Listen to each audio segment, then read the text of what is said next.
આજનો વિષય આમ તો કઈ ધોરણ 10 અને 12ની જે પરીક્ષા આપનાર વિદ્યાર્થીઓને જ્ઞાન આપવાનો કોઈ સેજ પણ મારો વિચાર નથી.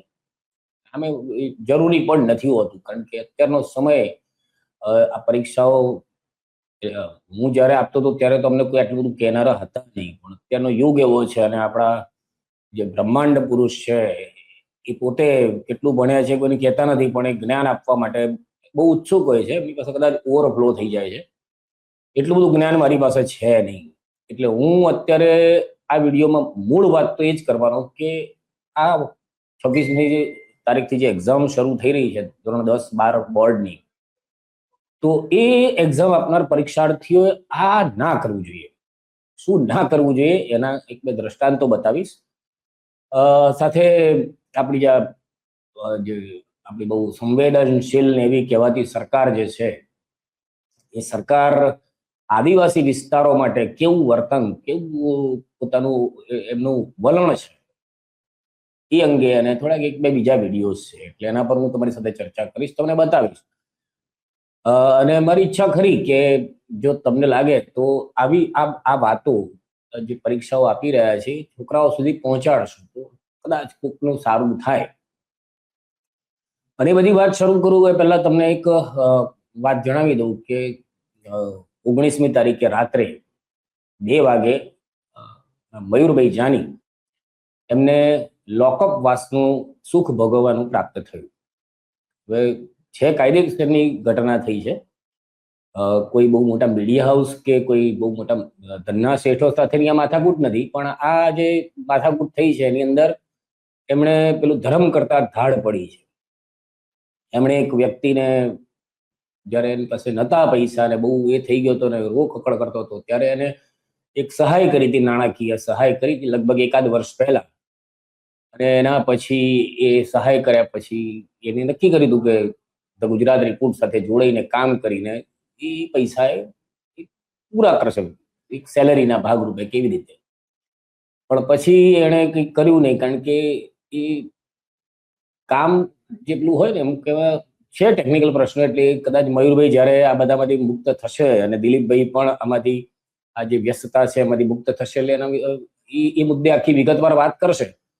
પણ 18મી તારીખે એટલે છેલ્લા મેં જ મારી નજર સામે પૈસા ચૂકવાયા હતા, એટલે મેં છેલ્લા 7મી નવેમ્બરે મેં એ મિત્ર પાસેથી પૈસાની વાત કરી, કારણ કે મને વચ્ચે ફસાવતો હતો, એટલે જે કંઈક વસ્તુ હતી એ મને કે એટલે પછી મેં કીધું સામ સામે વાતો કરીને ક્યારે વર્ષમાં આપીશ, 2 વર્ષમાં આપીશ એવું કહી દેવાનું, એટલે વાતનું નિરાકરણ આવે.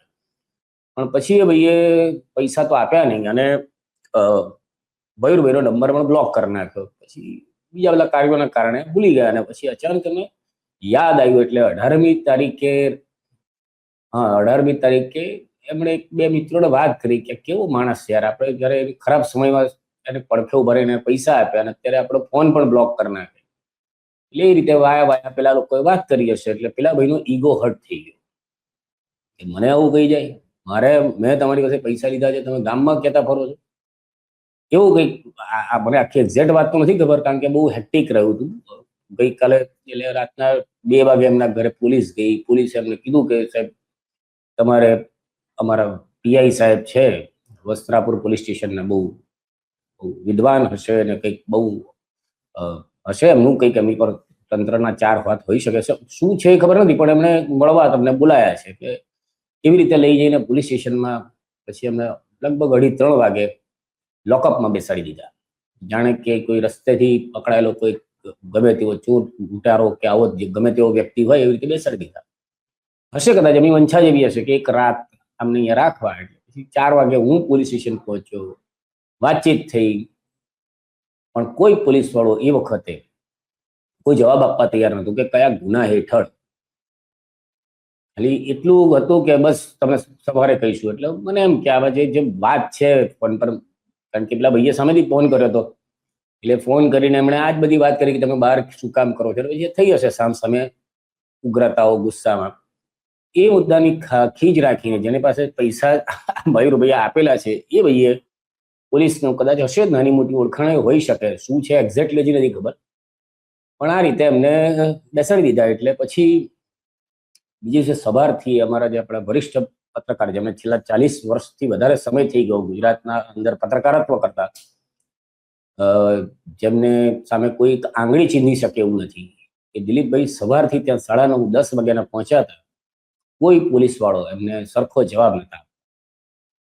અને એટલે પછી આખરે અત્યારે જે વિધાનસભાનું સત્ર ચાલુ છે એટલે એમણે અમિત ચાવડા, કોંગ્રેસના જે અધ્યક્ષ છે, પ્રમુખ છે, એમને મેસેજથી જાણ કરી અને લગભગ 4 વાગ્યા સુધી, બપોરે એટલે સાંજ કહેવાય આમ તો, 4 વાગ્યા સુધી બધી જાત જાતની પોલીસની ઉદ્ધતાઈ અને એ બધું સહન કર્યા પછી, કારણ કે રસ્તા નતા અને કોઈ જેને પણ હું, એટલે મારા પણ કેટલાક મિત્રો છે કે જે પોલીસ તંત્ર સાથે સંકળાયેલા છે, પણ એ લોકોની પણ વાત માનવા પેલા પીઆઈ સાહેબ તૈયાર નતા.